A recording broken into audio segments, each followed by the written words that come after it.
I know there was a study in 2013, I think it was 2012, 2013, where 1,200 snakehead were opened up and their stomach contents were examined.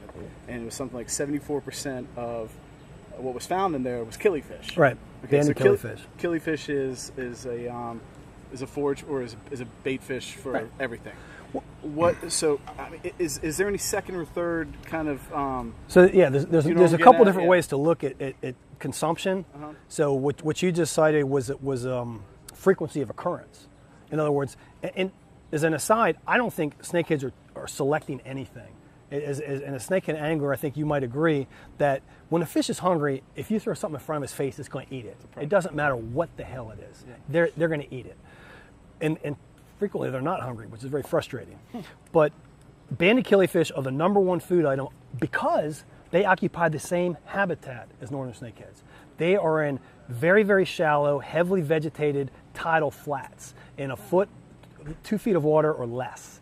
That's the primary fish that's in that habitat. And that's why they're eating them. They're soft-rayed fish. They inhale their prey. Okay, it's a wash.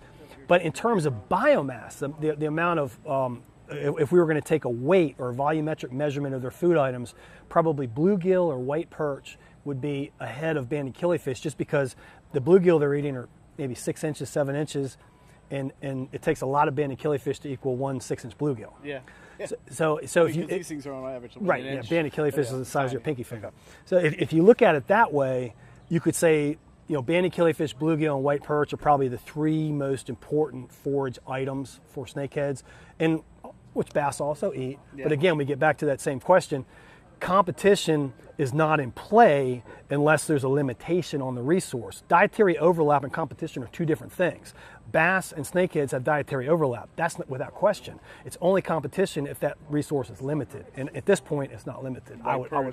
Bluegill are not limited. No.